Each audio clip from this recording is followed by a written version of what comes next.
Hey, what's up? Back again, with this fourth and final video for the day. I said yesterday I was gonna give y'all four videos today. Yep. So like I said, I already knocked the first three out the way. It's the last one for the day, man. Um, this is another TV show review. Um, Stargirl season 3 review. Um, yeah, man. I did a video like a few weeks ago, talking about my concerns with Warner Brothers Discovery slash DC,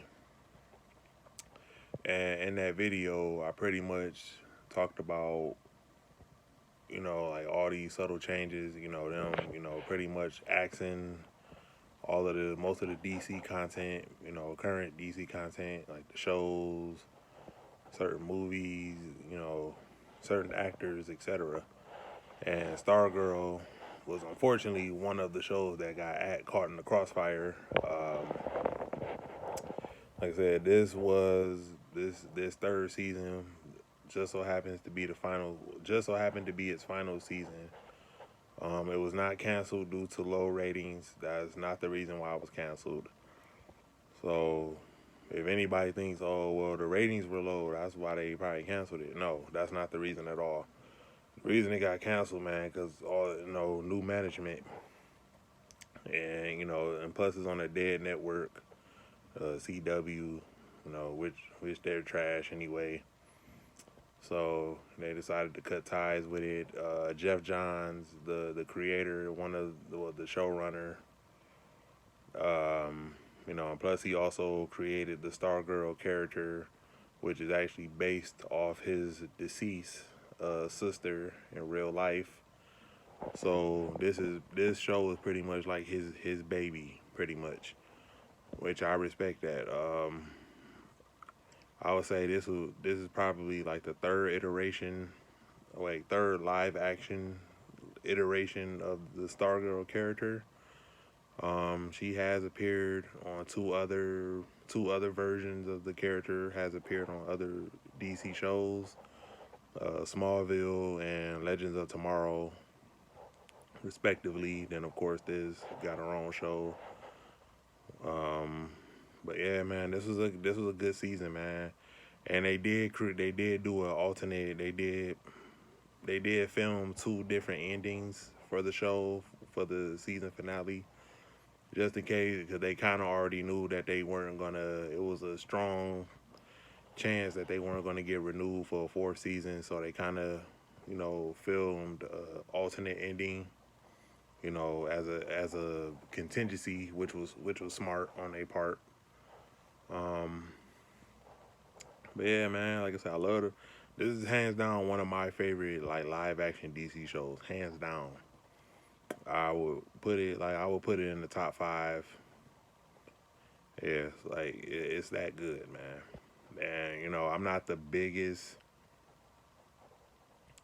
Stargirl fan in the comics. Like I've read plenty of JSA comics and other stories where she's featured in, but I was never a hardcore Stargirl fan. But I always thought she was kind of cool, her and Stripes, And then of course, I love the whole meaning of the show being about legacy and being your own character and you know doing what you feel is the right thing to do.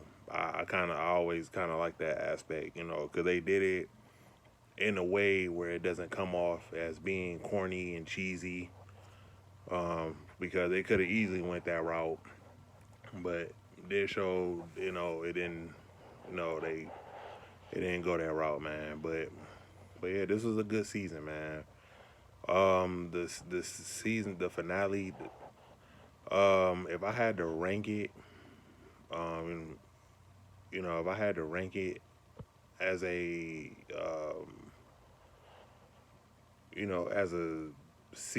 a season finale, I would give it a 10 out of 10. But as a wrapping it up, going with the alternate ending for the series finale.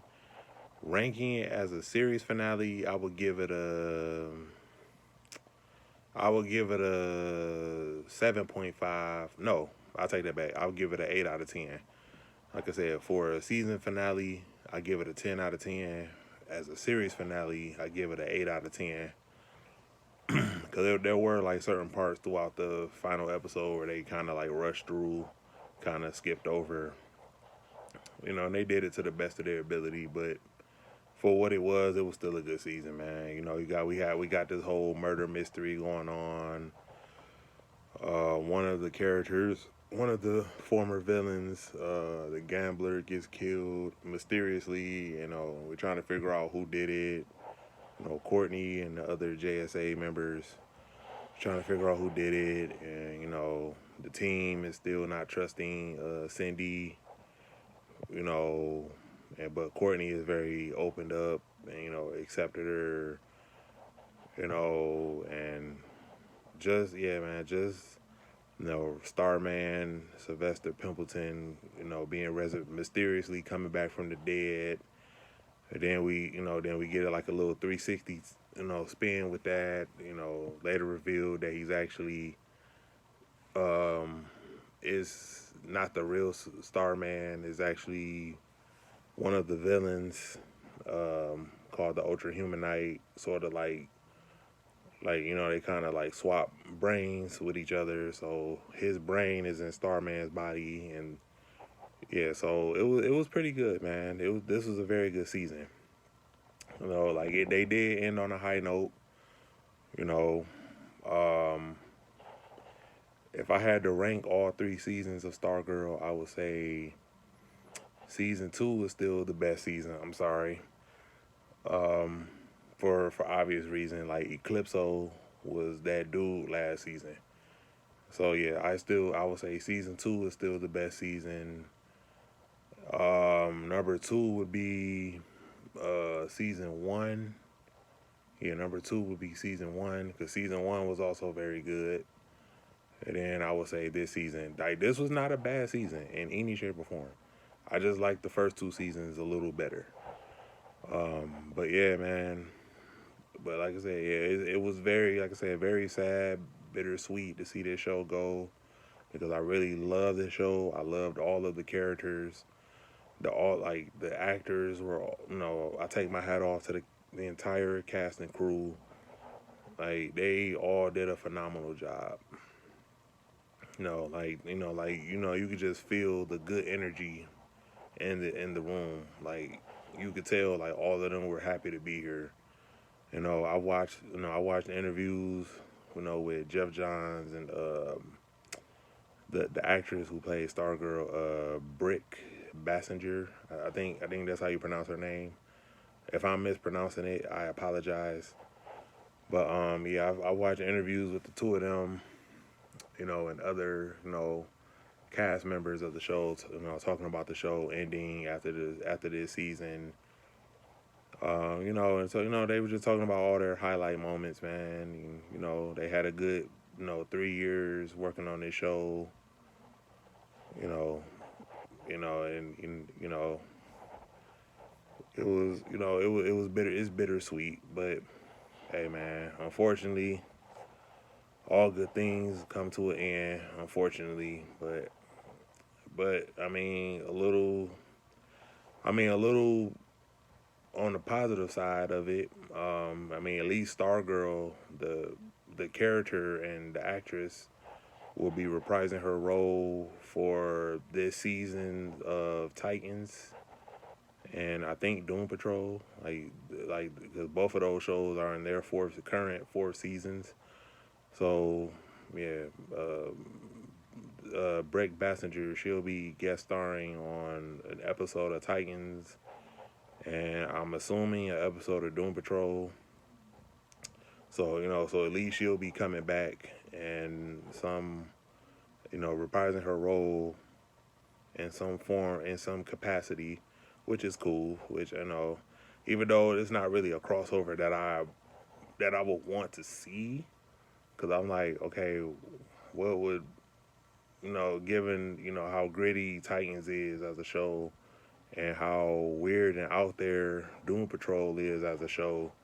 Even though I love Doom Patrol, but I don't really know how Stargirl is, how she's really gonna mesh with those two, like you know. But we'll see when the episodes premiere. But yeah, man, I just wanted to hop on here, you know, talk about the season and about it being canceled and whatnot. But until then, peace, one love.